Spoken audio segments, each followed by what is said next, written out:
नमस्कार शेतकरी मित्रांनो, सर्व शेतकरी बांधव प्रतीक्षेत आहेत सध्या ते म्हणजे पीक विमा योजनेसाठी। तर पीक विमा शेतकरी बांधवांच्या खात्यामध्ये जमा होण्यास सुरुवात झालेली आहे। तर मग कोणकोणत्या शेतकरी बांधवांच्या खात्यामध्ये पीक विम्याची रक्कम जमा होणार आहे, कोणत्या जिल्ह्यातील शेतकऱ्यांच्या खात्यामध्ये जमा होणार आहे, याबद्दलची सविस्तर अपडेट आपण आजच्या व्हिडिओमध्ये जाणून घेत आहोत।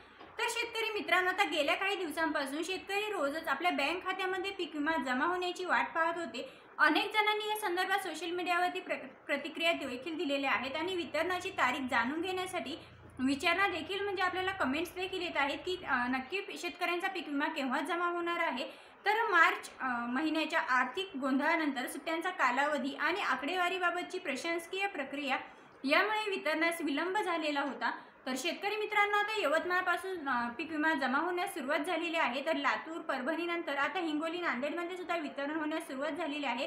म्हणजे लातूर जिल्हा असेल, परभणी जिल्हा असेल, हिंगोली जिल्हा असेल, या जिल्ह्यांमध्ये पीक विम्याचं वितरण सुरू झालेलं आहे आणि त्यानंतर आता नांदेडमध्ये सुद्धा वितरण होण्यास सुरुवात झालेली आहे।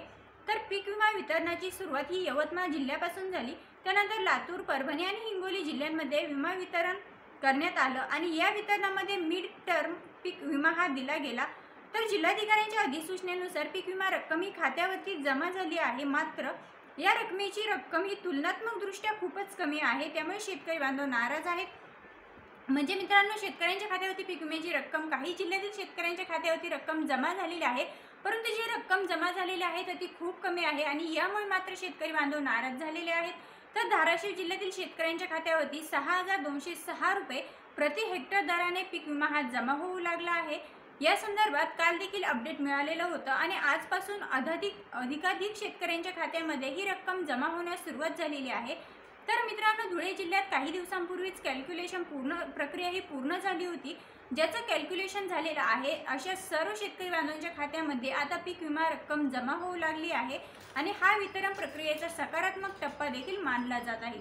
त्यानंतर मित्रांनो, जळगाव जिल्ह्यात मोठ्या प्रमाणावरती नुकसान झालं असून अनेक शेतकऱ्यांनी वैयक्तिक क्लेम हे जळगाव जिल्ह्यातील शेतकऱ्यांनी केले होते, मात्र त्यांची कॅल्क्युलेशन अद्यापही सुरू आहे।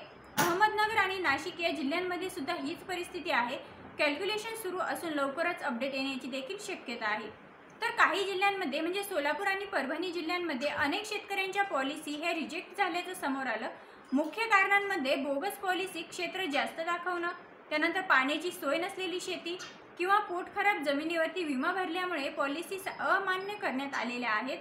तर पोटखराब क्षेत्रावरती 1 गुंठा ही विमा भरलेला असल्यास संपूर्ण पॉलिसी ही बाद केली जात असल्याची माहिती देखील समोर आलेली आहे। त्यानंतर अकोला जिल्ह्यामध्ये कॅल्क्युलेशन प्रक्रिया सुरू असून लवकरच पीक विमा खात्यांमध्ये जमा होण्याची शक्यता आहे। अमरावती आणि वर्धा जिल्ह्यांच्या संदर्भात सुद्धा निधी मंजूर करण्यात आलेला असून वितरणाची प्रक्रिया देखील सुरू करण्यात आलेली आहे। त्यानंतर शेतकरी मित्रांनो, सांगली असेल, पुणे असेल, सातारा, कोल्हापूर तसेच ठाणे, पालघर, रत्नागिरी आणि सिंधुदुर्ग जिल्ह्यांमध्ये अतिशय अल्प प्रमाणामध्ये पीक विमा मंजूर झाला। या ठिकाणी वैयक्तिक क्लेमवरील कॅल्क्युलेशन हे अद्याप प्रक्रियेत असून कोणत्याही ठोस वितरणाची माहिती त्या ठिकाणी उपलब्ध नाही।